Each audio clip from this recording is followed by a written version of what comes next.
হোৱাৰ লগে লগে পকেৰাগ্ৰাম টাউন বহুত ইম্পৰ্টেণ্ট এটা টাউন হৈ গ'ল নামনি অসমৰ।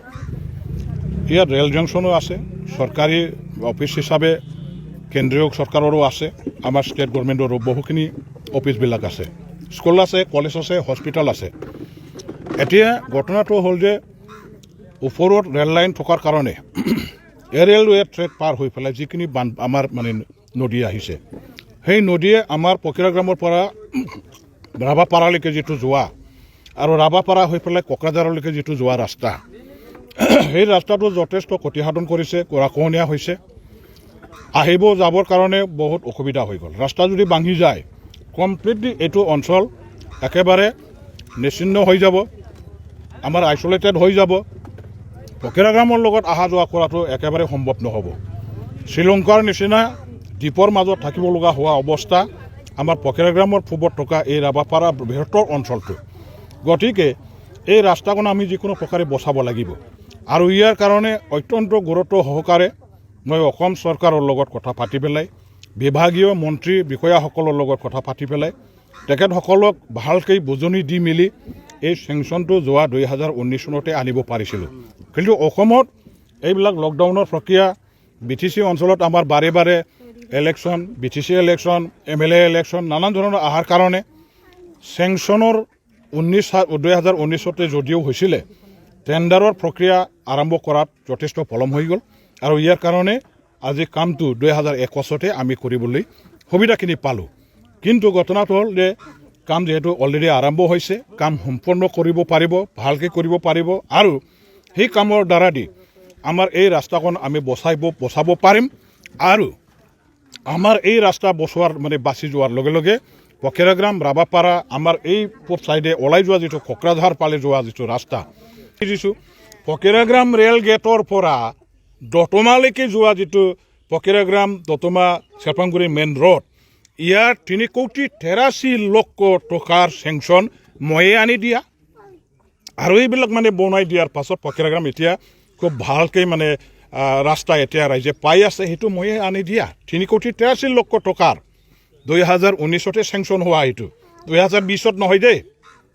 পকিৰাগ্ৰামত যিটো এটা শ্মশান আছে, সেই শ্মশানৰ বাউণ্ডাৰী কোনে আনি দিছে, সেইটো ময়ে মানে আনি দিয়া। গতিকে এতিয়া মই নাজানো বেলেগে ক'ত কি কৰিছে কৰা নাই, মই তেনেকুৱা ধৰণৰ মানে ৰিয়েকশ্যন দিব নাযাওঁ। ভাল, ৰাইজৰ যদি উন্নয়নৰ কাম কৰিছে কৰক, ৰাইজে উন্নয়ন বিচাৰিতো জনপ্ৰতিনিধিবিলাকক বাছনি কৰি দিয়ে। এতিয়া এইবিলাক যদি মানে ৰাইজে যদি পাই আছে জনপ্ৰতিনিধিবিলাকৰ, কিনো বেয়া কথা, কৰক। ৰাইজৰ উপকৃত হ'ব, ৰাইজৰ মংগলৰ কাৰণে, ৰাইজৰ ভালৰ কাৰণে এইখিনি আঁচনিটো চৰকাৰৰ পৰা আনি আজি মই ৰাইজৰ হাতত গঠাই দিছোঁ। এইখিনি কাম আজি আমি কৰিলোঁ। স্যাৰ, ইতিমধ্যে এটা ৰিউমাৰ ওলাইছে যে পকিৰাগ্ৰামত মানে BJPৰ MCL এজনৰ দ্বাৰা বা EM জনৰ দ্বাৰা উন্নয়ন হৈ আছে, এই ক্ষেত্ৰত আপুনি প্ৰতিক্ৰিয়া কি জনাব? মই তেনেকুৱা মানে ইয়াৰ ওপৰত মানে বিৰোধ প্ৰতিক্ৰিয়া মানে প্ৰকাশ কৰিব লগা আছে বুলি মই নকওঁ। বেলেগে কি কাম কৰিছে কৰা নাই সেইটো মোৰ সেইটো একাউণ্টত ল'ব লগা বা হিচাপ কিতাপ কৰিব লগা তেনেকুৱা একো নাই। পকিৰাগ্ৰামৰ ৰাইজে ক'ব যে কোনে কাম কৰিছে কোনে কৰা নাই। আজি মই পকিৰাগ্ৰামত তেনেকুৱা ধৰণৰ বিশেষ ক'ত উন্নতি হৈছে হোৱা নাই, অৱশ্যে মই দেখা পোৱা নাই ক'ত কেনেকুৱা ধৰণৰ কাম হৈ আছে হোৱা নাই। কিন্তু মই জানো যে পকিৰাগ্ৰামত মই আজি টাউন কমিটি, পকিৰাগ্ৰাম নাছিলে টাউন কমিটি আনি দিছোঁ। পকিৰাগ্ৰামত ফায়াৰ ব্ৰিগেড নাছিলে, ফায়াৰ ব্ৰিগেড মই আনি দিছোঁ। পকিৰাগ্ৰামত আজি হস্পিটেল ছাবচিডিয়াৰী হেল্থ চেণ্টাৰ এটা আছে, ইয়াৰ দ্বাৰা দি বিশাল এৰিয়াৰ ৰাইজক আপুনি মানে চিকিৎসা প্ৰদান কৰাটো সম্ভৱ নহয়। ইয়াৰ কাৰণে 2019-20 মই অসম চৰকাৰৰ পৰা পকিৰাগ্ৰাম হস্পিটেলখন উন্নত কৰিবৰ কাৰণে পকিৰাগ্ৰামৰ মইনাৰতলীত 30টা বিচনাযুক্ত মডেল হস্পিটেল মই আনিছোঁ আৰু লগতে মই পকিৰাগ্ৰামত মানে 12 কোটি টকাৰ এটা মিনি ষ্টেডিয়াম অসম চৰকাৰৰ পৰা চেংচন কৰি আনিবৰ কাৰণে ইতিমধ্যে DPR চাবমিট কৰা হ'ল আৰু অসম চৰকাৰে ইতিমধ্যে 40টা মিনি ষ্টেডিয়াম ঘোষণা কৰিছে। ইয়াৰ ভিতৰত মই পকিৰাগ্ৰামত দিব লাগে বুলি যিটো দাবী জনোৱা সেইটো গ্ৰহণ তেওঁলোকে কৰিছে আৰু এই 40টা লিষ্টৰ ভিতৰত আমাৰ পকিৰাগ্ৰামো আছে।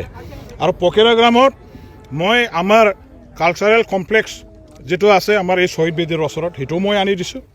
আৰু পকিৰাগ্ৰামৰ পৰা যিবিলাক আমাৰ মানে ৰাভাপাৰা সেই ওলাই যোৱা যিটো চিচি ব্লকৰ ৰাস্তা 5 কোটি টকাৰ হৈয়ে ময়ো আনি দিছোঁ আৰু আজি ৰাভাপাৰাৰ পৰা পকেৰাগ্ৰামৰ পৰা কোকৰাঝাৰলৈকে যোৱা যিটো ৰাস্তা প্ৰতিৰোধৰ মানে গৰাখহনীয়া প্ৰতিৰোধৰ কাৰণে আঁচনি SDRF সেইটোও মই আনি দিছোঁ পকেৰাগ্ৰাম চাপৰগ্ৰাম ৰোডৰ যিটো আমাৰ মানে ৰিপেয়াৰিঙৰ কাম ময়ে আনি দিছোঁ পকেৰাগ্ৰামৰ পৰা আমাৰ জগদৈ গুৱাবাৰী ৰোড চিচি ব্লকৰ ৰাস্তা 5 কোটি টকাৰ